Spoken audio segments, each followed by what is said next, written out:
Doubt వస్తే ఢిల్లీకి పోవాలి, చిల్ అవ్వాలంటే ఢిల్లీకి పోవాలి. ప్రజల యొక్క సమస్యలు ఆయన చెవులో పడితే ఇక ఏం చేయాలో తెలియక ఆరామ్సే ఢిల్లీకి వెళ్ళి ఆ యొక్క ప్యాలెస్లో చిల్ అవ్వాల్సిన పరిస్థితి. మరి రేవంత్ రెడ్డి మరోసారి ఢిల్లీకి వెళ్తున్నారట. మరి ప్రజలైతే ఒక పోస్టర్ రిలీజ్ చేయడం జరిగింది.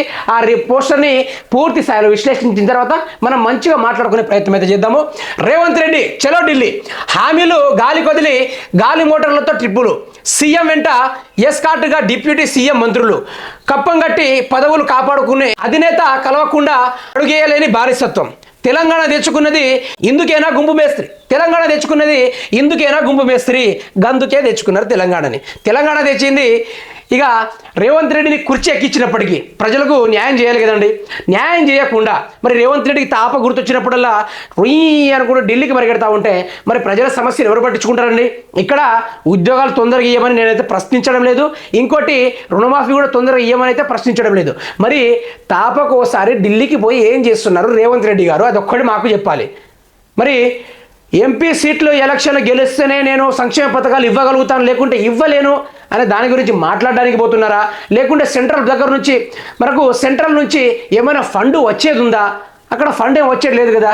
నరేంద్ర మోడీ అయితే ఇయ్యనని చెప్పిండు, ముఖం మీదనే నేను ఇయ్యనని చెప్పిండు. మరి అక్కడ అధికారంలో ఉన్నది కాంగ్రెస్ పార్టీ అధికారంలో ఉందా అంటే లేదు. మరి సోనియమ్మ దగ్గరికి వెళ్ళుడు, ఆశీర్వాదాలు తీసుకువెళ్ళుడు, మళ్ళీ ఒక బొకే తీసుకెళ్ళుడు, ఈ విధంగా ఫోజులు ఇచ్చుకుంటూ బట్టి విక్రమార్కు, ఇటేమో సీఎం రేవంత్ రెడ్డి గారు, మధ్యలో సోనియమ్మ, వీళ్ళందరూ కలిసి ఫోటోలు పెట్టి మళ్ళీ ట్విట్టర్లో పెడతారు.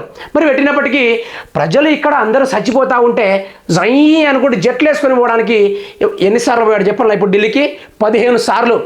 ఈ 75 రోజుల్లోనే 15 సార్లు ఢిల్లీకి పరిగెత్తాడు రేవంత్ రెడ్డి. మరి ఢిల్లీకి ఎందుకు పరిగెడుతున్నాడు దాని మీద పూర్తి స్థాయిలో విశ్లేషణ ఏదో ఒక ముచ్చట చెప్పి వెళ్ళిపోతున్నారు.